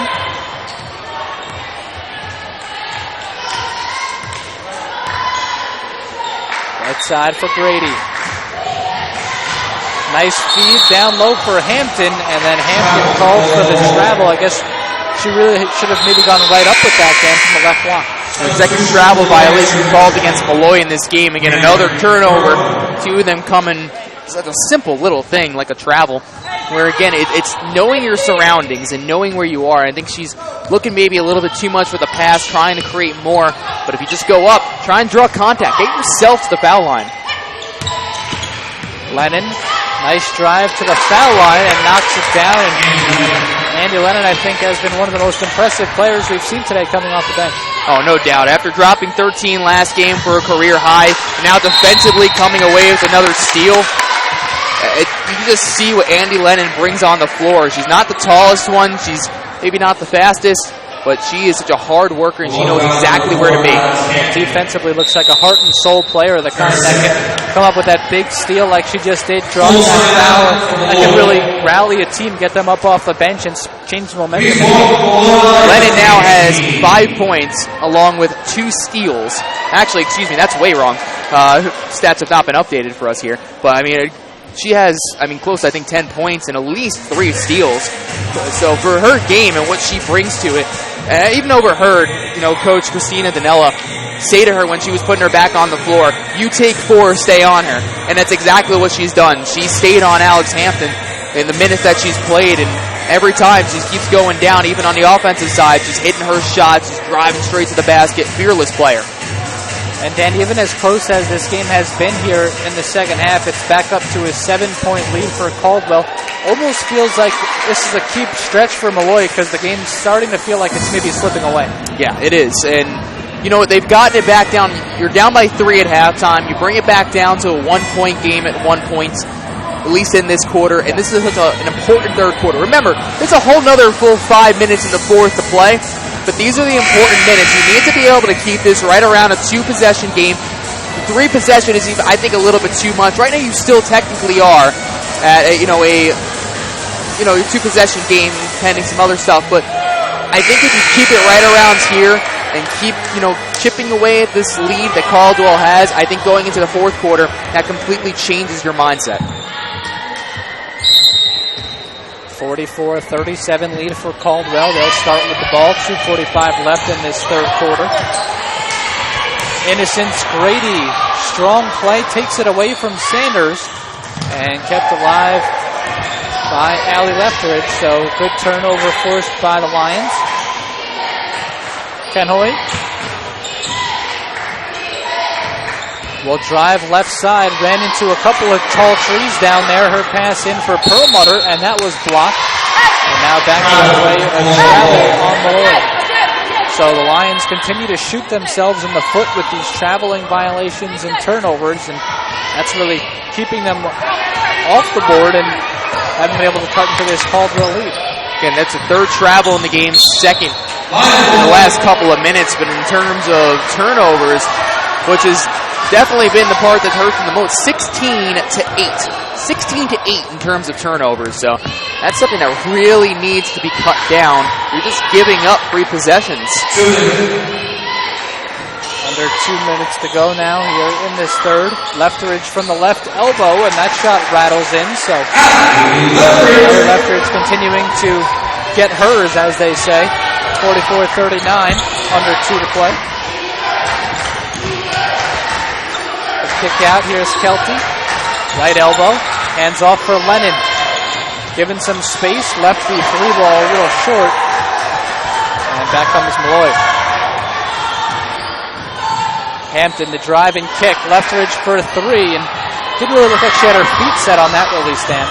She tends to rush her shot sometimes, especially when she's shooting from beyond the perimeter. And back the other way, Caldwell looking for that home run pass, too strong for O'Driscoll. And it'll be out of play, so stays a 5-point game with 1:15 left in the third. Hampton gets a high screen from Perlmutter. Now the screen and roll. Perlmutter will kick out for Kenhoy, and she finishes on the 3-ball. Kenhoy's second tray of the season, now 2 for 3 from deep. Brings it back to a 2-point game. And down at this end of the floor, Kenhoy gets called for the hold. So that'll be the third team foul. Picked up the fourth team foul now, and the third on Kenoy. Salamone checks in to replace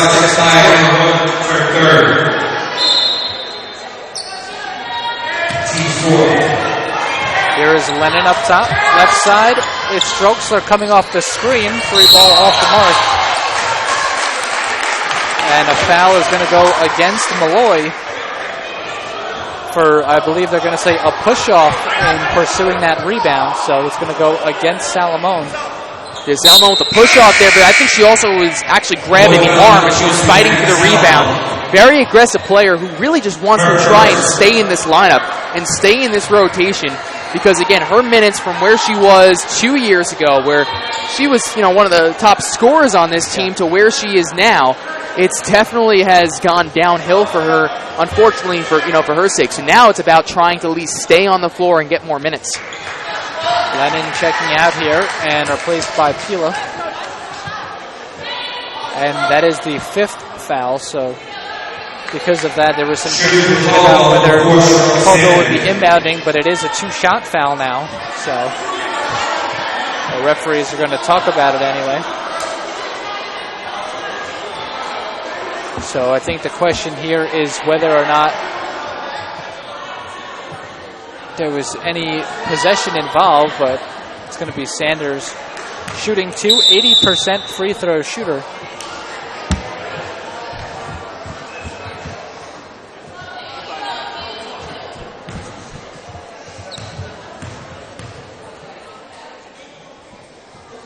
First one on the way from Sanders is good. She's got a silky stroke from the line. 45-42, with just over 43 seconds remaining.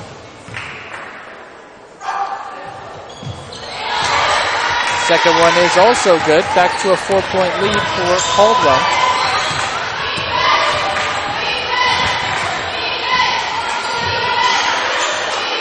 Kenoy. Over to Hampton. Inside looking for a Perlmutter. And O'Driscoll gets called. Looks like there were some hands on the back of Perlmutter before that steal. So it'll stay with Molloy underneath. Just the third team foul on Caldwell, but it is the third on O'Driscoll. So she'll have to check out to be replaced by Dunn. Again, O'Driscoll, who normally started every game this year except for today, where she came off the bench and has played a good amount of minutes. Already with 3 personal fouls, it's going to hurt them for a team that's already pretty short on the bench. And a foul off the ball here. And if this one goes against Dunn, that's going to be her third as well. And that is going to be the call. So that'll be the fourth team foul. And again, shot clock is now no longer a factor. 19.6 left. The shot clock has been turned off. So Molloy can hold for the last shot if they choose. They fire it inside to Leftridge. He knocks it down. 2 points in again.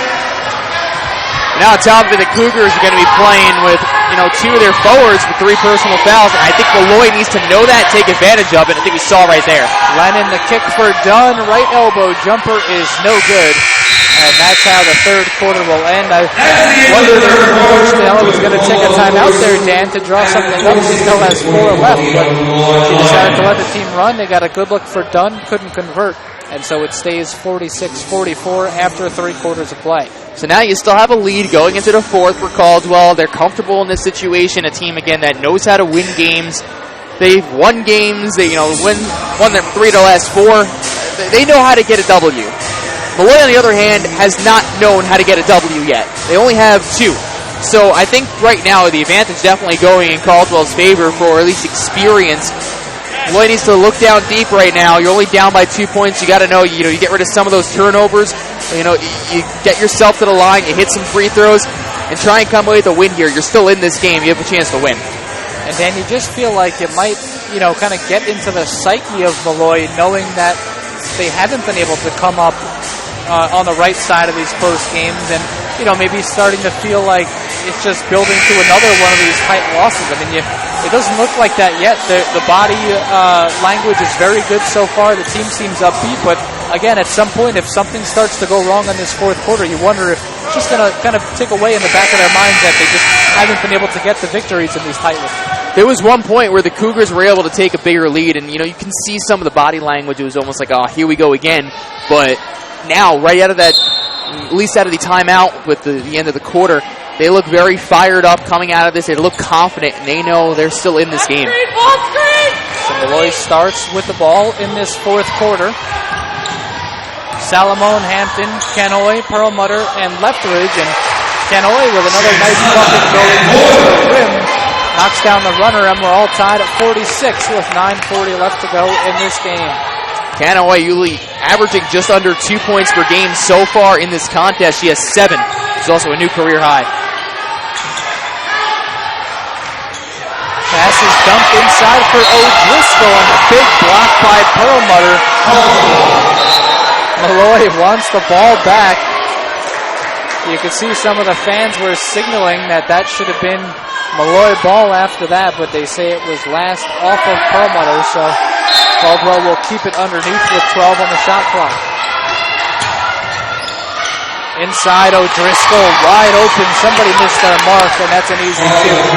Yeah, Perlmutter went out high to try and take the shooter or attempted shooter, but meanwhile, O'Driscoll just slides underneath, and then against a much smaller Hampton next to her. That was a tough mismatch, and they took advantage. They go inside to Perlmutter. Her shot is off the mark. And now back comes Caldwell the other way. Sanders pushing the break. Up top for Lennon. And Dan, it's not necessarily the offense that Perlmutter brings, but she does bring a nice presence defensively and on the glass as well. She can really get a team going. 5'11", her reach has got to be close to 6'3", and that's something that not many teams have. As Sanders fires up a three, no good. Back comes Molloy. They've got numbers on the break, and they're going to call O'Driscoll for the kickball here. I think that really a missed chance for Molloy. It was like I looked about a 4-on-2 at that point, and basically they tried to pass it to the only player who was covered. And again, got a bit of a lucky break that it winds up as a kickball. Inbounds play to Salamone. Her three is no good, and Lennon with the rebound. Salamone just 1 for 8 this year for Trey. And right back the other way, it's Droxler with another boogie. So Droxler has had a much better second half than we saw in the first half. She's been a key performer for Caldwell down the stretch and extends the lead back to 4 with 8 minutes to play. Perlmutter, a long 2. Too much of a line drive on that shot, no good.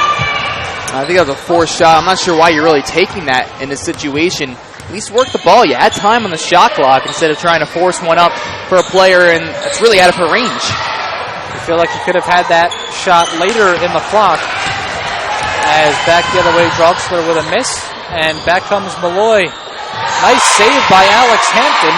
Keeps it alive. Salamone now puts it on the floor. She'll go up. And just missed a chance at a three-point play. You could see the Molloy bench was hoping for it, and it just stayed out, so it'll be a 2-shot foul for Salamone, and I believe the 4th foul on O'Driscoll.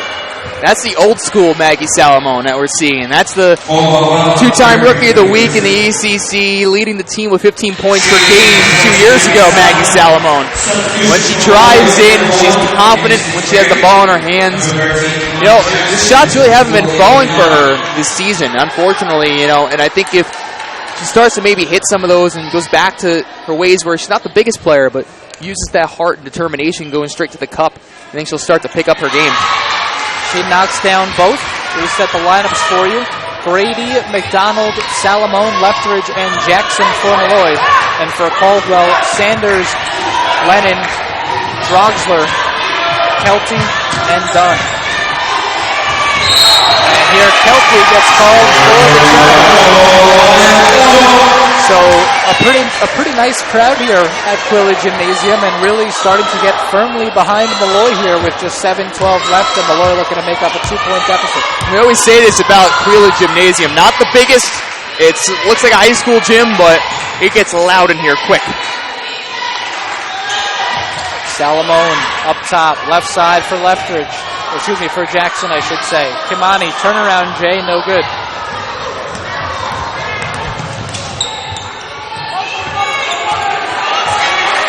Here is Sanders straight away.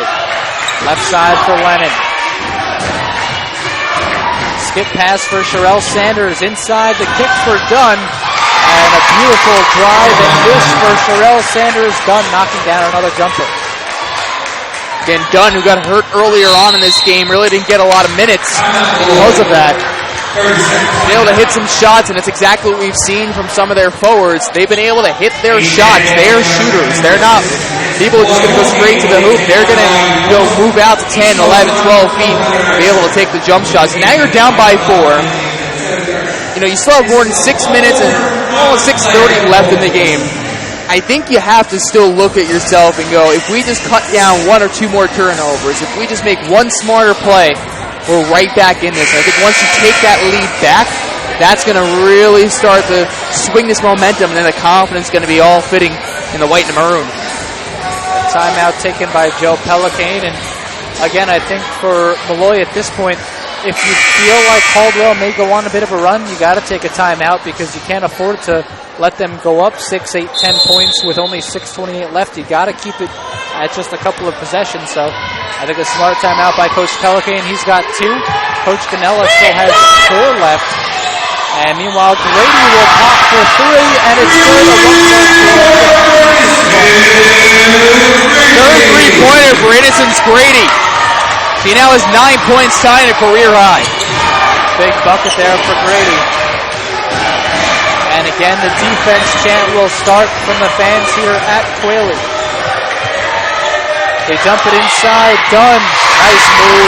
She gets another 2. And Caroline Dunn, since she's been back in the second half, Dan, she's been a nice boost for Caldwell. And again, this play's getting loud too because Caldwell not too far away, some local products, so they came out with their faithful in the red. Lethbridge trying to dump it inside, and a 3-second violation against Kimani Jackson. And that one will hurt. Ball goes back to the Cougars here.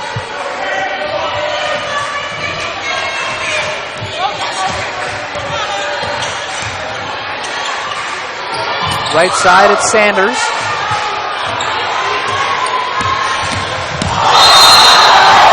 And they're going to call Lennon here. And Salamone going back and forth at each other there. Salamone bumped Lennon, no call. Then Lennon came back at her with a bump, and the referee certainly saw that one. And that's what Coach Danella is having a conversation with the referees about. You missed the first one, but you got the second one. So for a player like Maggie Salamone, that's one of the things that can make her effective. She gets into the opponent's heads then. Oh, yes, she does. That is her game. And you know what? I'm actually a little surprised that she wasn't teed up there because that was a full two-handed push. So I think she got lucky that it wasn't a flagrant, but still 2 teams going at it, and you know Salamone, that's exactly her game. So Molloy needed to take advantage of this after a missed call the first time. McDonald, the kick out for Salamone. She'll pop for 3.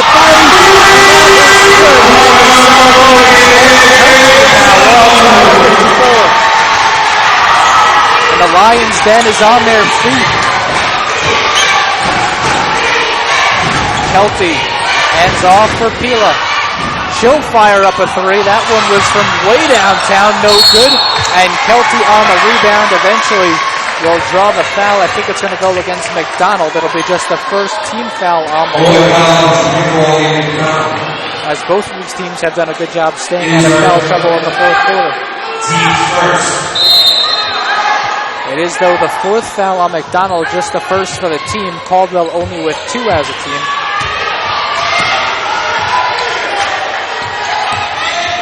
Sanders, left side for Pila. And they're going to call a moving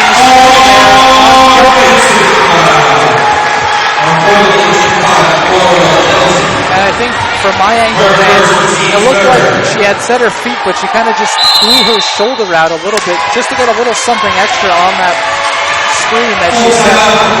And the big ball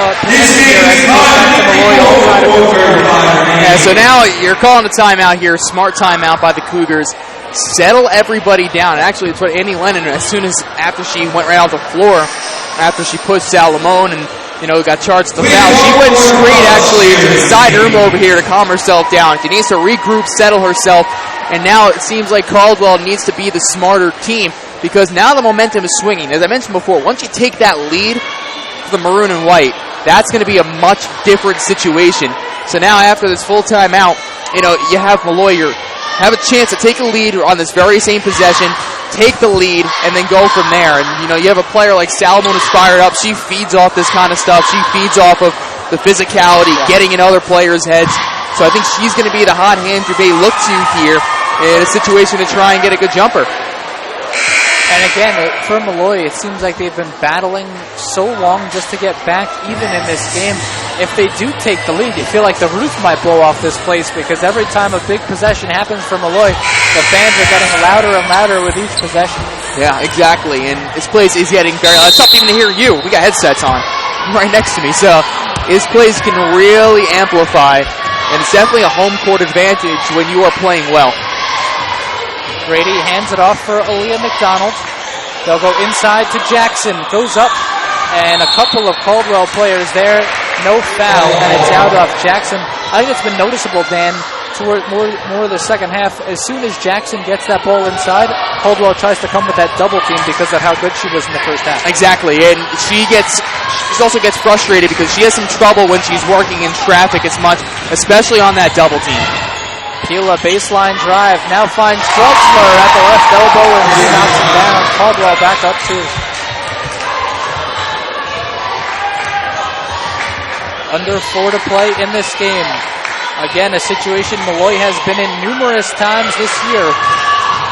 Playing close late in the ballgame, and Jackson with back-to-back misses, and Caldwell now slowing down the pace a bit. Good help defense there by Dunn, and she was able to slide right over in front of the basket and make it very difficult for Kamani. Sanders over to Pila, and that is a heck of a timeout called by Coach Danella, as it looked like Salomon was about to get in there and tie the ball up for a jump ball, but nicely done.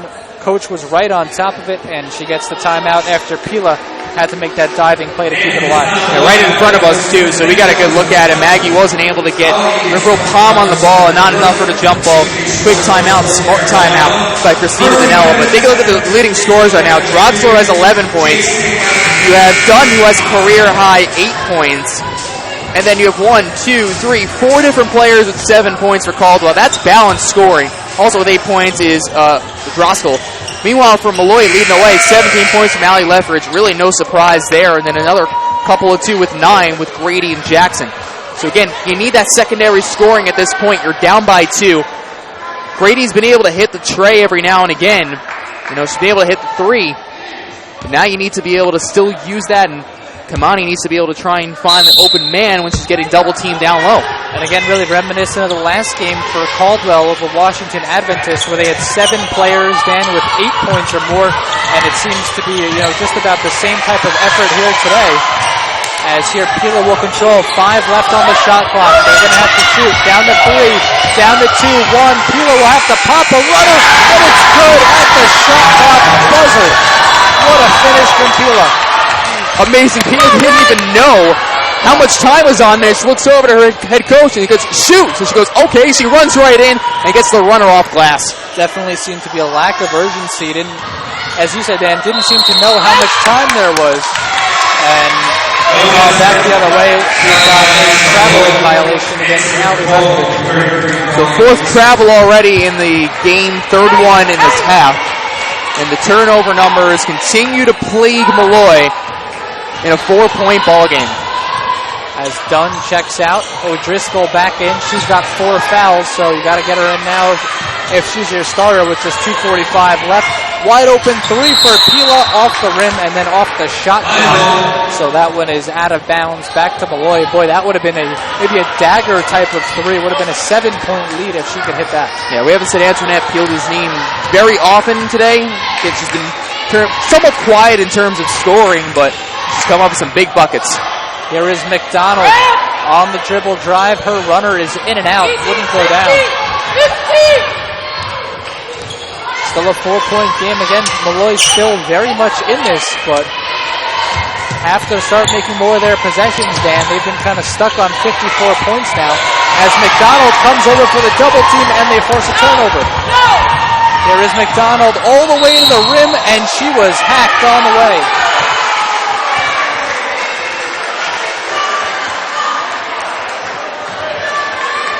So the foul is going to go against Draxler. And probably not the type of foul that Coach Danella would have wanted, but at the same time you send McDonald to the line, as again tended to struggle there from the stripe. So 2 for 4 today. She misses the first. So again, now you can still bring this down to a 3-point game. Get it back to the one possession. You got to hit this free throw. Very important free throw. And again, the team numbers, Caldwell 69% from the stripe for the season. Molloy just 61%, as McDonald able to go 1 for 2. So it is back to a one-possession game, 58-55. And timeout taken by Joe Pelican. He'll now have just one remaining. 2 left for Caldwell. And obviously every possession now becomes bigger and bigger with just 2:03 remaining. You're down by 3, and you look at some of these numbers that really stand out for you. Okay, so let's take a look at the shooting percentage. For Caldwell, both of these teams are actually 41 and 42%. 3-point ball for Molloy at 47% compared to 31 from the Cougars. But when you look at the turnover number, that is the biggest difference so far in this game. Actually, not as big of a difference as you see, 18-14. Cougars have turned over the basketball a lot the last couple of minutes, but the points off of turnovers are much, much different. Even though it's an 11-11 score, at least in terms of the stat category, it really doesn't feel like it. And I think a lot of times you get to step away from the numbers and look at what you're just seeing from the eye. And every time the Molloy really turned over that basketball early in the first, when they had the lead, they were down by 1, they were in the game, they haven't really been able to get over the hump. And even though the turnover number is, 4 difference, it's also a 3-point game. So that's also 4 different possessions you have a chance to take a lead. 58-55 Caldwell, 2:03 remaining. Looks like Molloy going to bring some pressure defense here. They're all the way in the backcourt, looking to stifle Caldwell on this inbound. And Sherelle Sanders able to get it across the timeline. Works her way back. She's picked up by Innocence Grady. And that pass taken away by Leftridge. So here comes Leftridge. She will slow it down and give Molloy and their offense a chance to work. Up top, Salamone. Left side, Grady. 15 to shoot. McDonald now on the left side.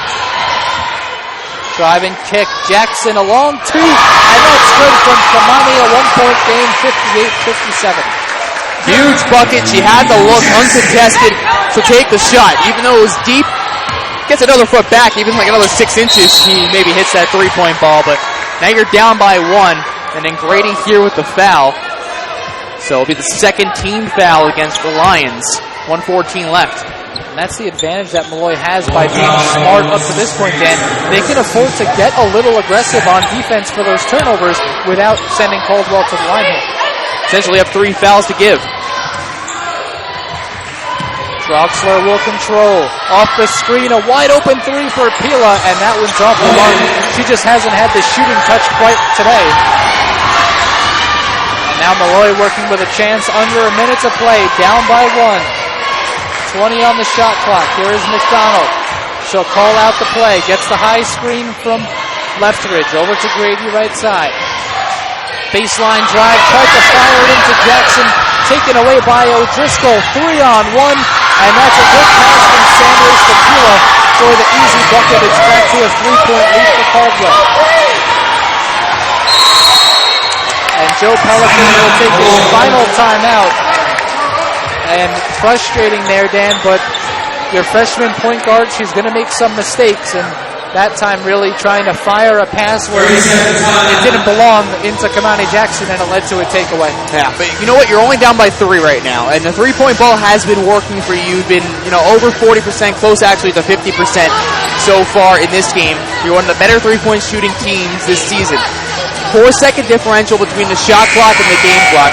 You have a chance to tie, use the clock, and still be able to even pull in a rebound if you miss and get another opportunity. So now it's crunch time. You got to look to yourself and know that you have the ability to do this. And against a team that defensively has been good inside, especially right on those inside shots, the mid shots, the three-point ball, you got to just be able to find that opening. And they'll stay with Grady, McDonald, Salamone, Leftridge, and Jackson. So we probably have to say Salamone, the best three-point shooter out of the bunch. Jackson gets the ball, stops at the right elbow, over to Leftridge. Strong move to the hoop, it won't go, and a big rebound by O'Driscoll. And a timeout taken by Caldwell. So, interesting decision to take that timeout for the Cougars. Still have one left after this, but a big defensive rebound, and it's a 3-point lead for them, just 12.2 left. So they tried to go for the 2, or maybe trying to get the 2 in some contact, which, you know, when you have the time on the clock and you have the fouls to give, I don't think it's a bad decision by any means to try and do something like that. But now you need to try and force a turnover with 12.2 seconds left. And you do have the fouls to give here, but you got to be able to be hard on the ball. And we've already seen them turn over the basketball, you know, a considerable amount of times. We've seen Molloy be able to pick up some steals. With 12 seconds left, this gets very difficult on the inbounds. Sanders, Pila, Draxler, Kelty will inbound. Driscoll also out there for Caldwell. And we'll see what they draw up here out of the inbounds play. They get it to Draxler. And finally a foul, some late recognition by Molloy, as Caldwell able to run 3 seconds off the clock. And actually then this is where it becomes a negative that they haven't fouled too much, because they still have to foul 2 more times to even send Caldwell to the line. Exactly, and of course even with the 3-point game too, you got to hope they also miss both. Then you'd have maybe 2 seconds on the clock. And another foul right in front of us. That's the fourth, 8.4 left. Into Draxler, she is fouled right away. So that'll send Draxler to the line, one of the team's better free throw shooters. And she'll have a chance to really kind of put this game away here.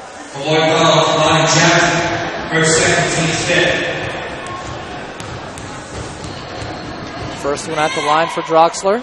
And that one's out. So Molloy with a little bit of extra life here. Again, Molloy has no timeout, so even if Draxler misses this one, Dan, they're going to have to go right up the court with these 7.5 seconds left. Not going to be easy. You got to be able to grab the rebound here and hope that she misses. And that one is good, so a 4-point lead, 61-57. Again, Molloy has to start under the hoop. They get it to McDonald. Out to Jackson for 3. It's up and good. Only 14 seconds left, and that should effectively end the game. A foul, I believe, was called. Molloy tried to foul before the inbounds play, and because of that, the referees are running off the final 0.2 seconds. Joe Pelican wants to know for the explanation.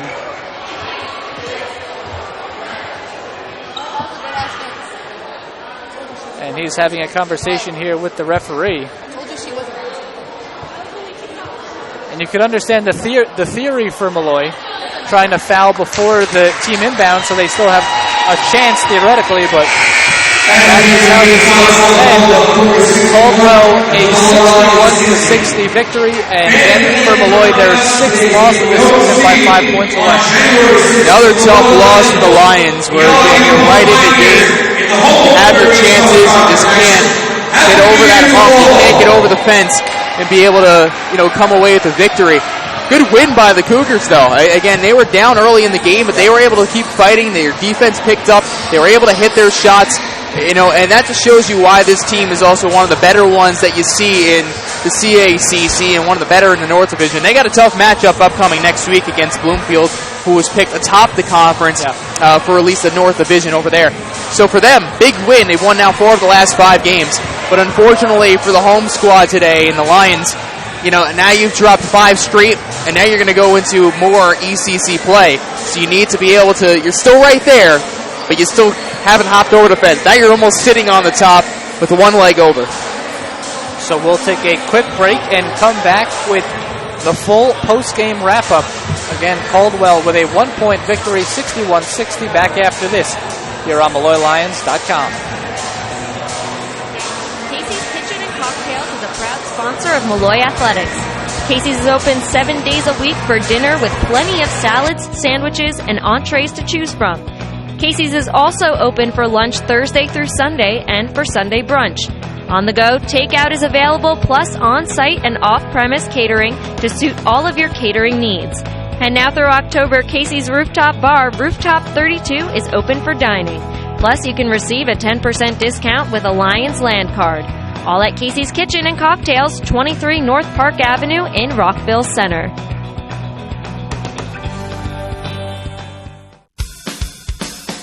Jake's Steakhouse is a proud sponsor of Molloy Athletics.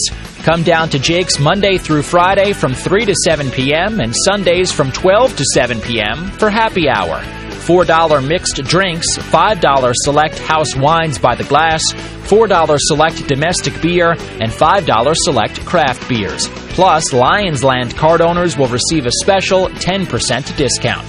Spend your next happy hour with Jake's, 2172 Hempstead Turnpike in East Meadow. Your Molloy Lions post-game show starts now. And a welcome inside the Molloy Lions post-game show, brought to you by Holiday Inn Express of Rockville Center. Lynbrook, Tom Berti here alongside Dan Savarino. And Dan, again, as we talked about, right heading into the break, another tough loss for this Molloy team. They came in 5 losses by 5 points or less. You can add another one here, falling to the Caldwell Cougars 61-60 in a hard-fought game against a good team. And again, for Molloy, showing that they can compete against some good teams, but unfortunately just haven't quite been able to get over that hump in these tight ones. Also, the 4th game they've lost this year by 3 points or less. This second game they've lost by, the 3rd game they've lost by 2 points or less. I mean, they're in it. They really are in the game. And I think there is a positive there where you can say, you know, you're at least in the contest. It's not like you're getting blown out each and every game. It's only little mistakes. Sometimes that can be more frustrating, though, because you really don't know what else to do. But you have to believe in yourself and know that you're just right there. And if you just maybe make one more play here, one more play there, things will start to go on the positive side and put it on the left side. But, you know, a frustrating loss for them because they had a chance to come back and win. They had a chance to win this game. And unfortunately for them, they end 2015 on a 5-game losing streak. For Molloy, the shooting numbers look good in this game. 44% from the floor, 50% from downtown, going 8 of 16. But again, it kind of sounded like a broken record now for this team. Free throws, 8 of 14. They left 6 points out there, just 57% from the stripe, while Caldwell made the most of their chances, 8 of 10, 80%. And that turned out to be a big difference yet again for the second time in 3 games as they drop another tight one. Again, you lose, you leave 6 points out there, you lose by a point. You put that in half, you hit half of those, and you're winning this game. That's just the difference in it. The turnover number 2, 19-15. Again, Caldwell turned over the basketball a lot in that second half. They turned over the ball 10 times in the second half, but it really didn't seem like the same as it was for Molloy, who just kept turning over the ball. It seemed like time after time, whether it was an offensive foul against them or if they were just getting a little sloppy with the ball. 4 travel violations. That's stuff that needs to be corrected. And then when you look on the glass, you get out-rebounded by 5. 5 rebounds is the difference. And, the putbacks, the second chance opportunities, the third chance opportunities.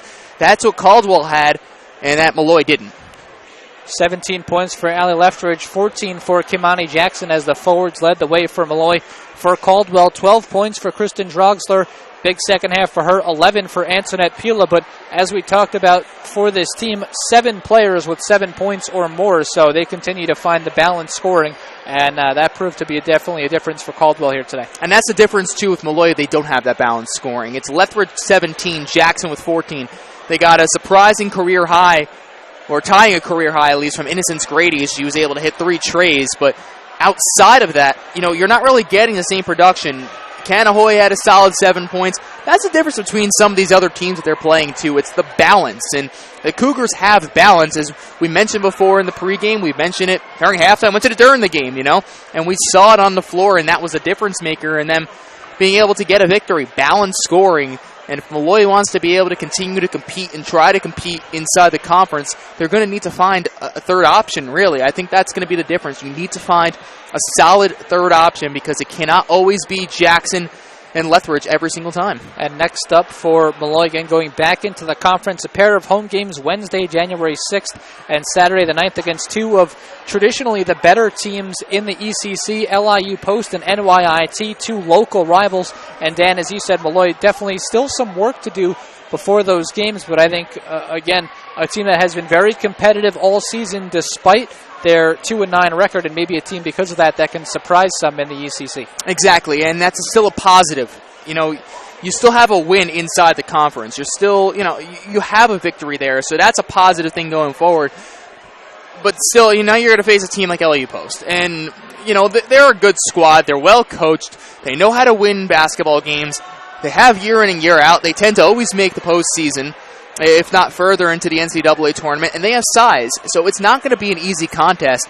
And I think it's even worse because you had an 11-day layoff before today, and now you're going to have another, 5-6 days before you play again next Wednesday. So it's going to be rough because, when you're on a losing streak, those days feel even worse. You want to play right away and try and bounce back, but I think at this point, you're right there. You're very, very close, so you might as well continue to keep going and get a good hard workout and keep shooting those extra free throws after practice, and then maybe you'll be able to sneak away with a couple of victories here next week. All right, so that's going to do it for us here from Quilly Gymnasium. Once again, Molloy dropping another heartbreaker, 61-60 against the visiting Caldwell Cougars.